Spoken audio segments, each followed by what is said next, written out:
Maglalabas ng mga bagong barya ang Bangko Sentral ng Pilipinas o BSP.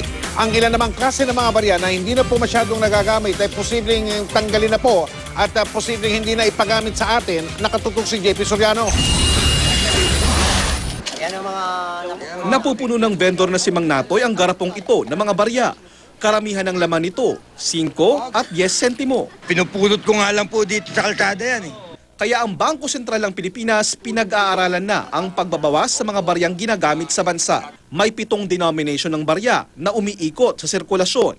Ang 1 centavo o mamera, 5 centavo, 10 centavo, 25 centavo, 1 peso, 5 peso at 10 peso coins. Di man direktang sinabi ng BSP na 5 at 10 sentimos na barya ang posibleng mawala sa sirkulasyon. Base doon sa mga initial na feedback, parang kaunti yung nagsasabi na kailangan pa nila ang 5 at saka yung Gs. Oo. Kasi doon sa presyuhan sa merkado,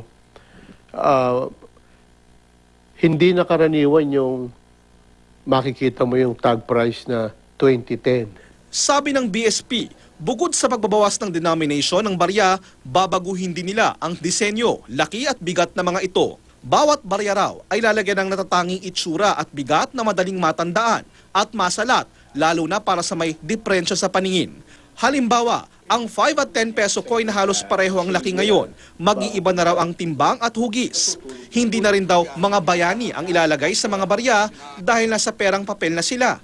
Ang tinityak natin sa ating mga kababayan, yung ating ilalabas na coins, yung ating mga barya, ito'y talagang matibay, maganda yung design, yung security features naroon.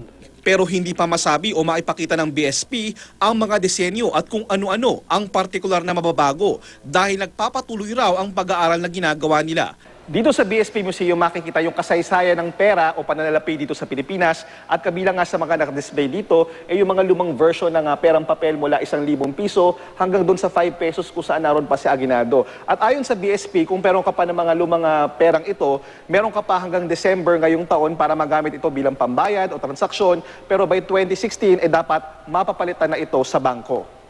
Dagdag ng BSP, sa taong 2017, ang mga bagong uri ng pera na lang ang pwedeng gamitin.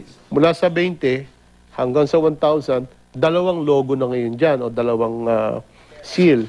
Yung seal ng Republika ng Pilipinas at yung seal ng Bangko Sentral na bago na. Sabi ng BSP, posibleng ang susunod na administrasyon na ang mag-aproba ng mga bagong disenyo ng baryang gagawin nila. JP Soriano, nakatutok, 24 oras.